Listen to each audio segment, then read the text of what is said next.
4 ଦିନ ଯାଏ ତାତିରୁ ନାହିଁ ନିସ୍ତାର। ଦକ୍ଷିଣକୁ ପ୍ରବଳ ବର୍ଷା ସତର୍କତା। ରାଜ୍ୟରେ ତାତିରୁ ନିସ୍ତାର ନାହିଁ। ଆସନ୍ତା 4 ଦିନ ଯାଏ ପାଗରେ କୌଣସି ପରିବର୍ତ୍ତନ ହେବ ନାହିଁ।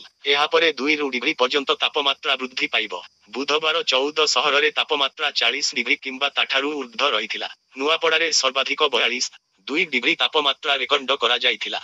ସେପଟେ ଓଡ଼ିଶାରେ ଦକ୍ଷିଣ ପଶ୍ଚିମ ମୌସୁମୀ ବାୟୁ ଆସନ୍ତା 3-4 ଦିନ ମଧ୍ୟରେ ସକ୍ରିୟ ହେବ ବୋଲି ଭୁବନେଶ୍ୱର ଆଞ୍ଚଳିକ ପାଣିପାଗ ବିଜ୍ଞାନ କେନ୍ଦ୍ର ପକ୍ଷରୁ କୁହାଯାଇଛି। ଏହା ସହିତ ଆସନ୍ତା 13 ଓ 14 ତାରିଖରେ ସମୁଦ୍ରରେ 45-55 କି.ମି.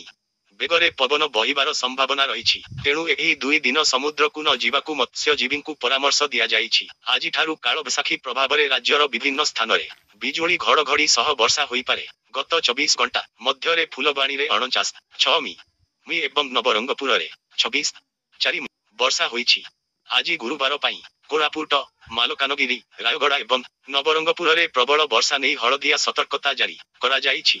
ସେହିପରି ମୟୂରଭଞ୍ଜ, କେନ୍ଦୁଝର, ଅନୁଗୁଳ, ଢେଙ୍କାନାଳ, ନୟାଗଡ଼, କନ୍ଧମାଳ ଜିଲ୍ଲାର 1ରୁ 2ଟି ସ୍ଥାନରେ କାଳବୈଶାଖୀ ପ୍ରଭାବରେ ବିଜୁଳି ଘଡ଼ଘଡ଼ି ସହ ବର୍ଷା ସମ୍ଭାବନା ରହିଛି।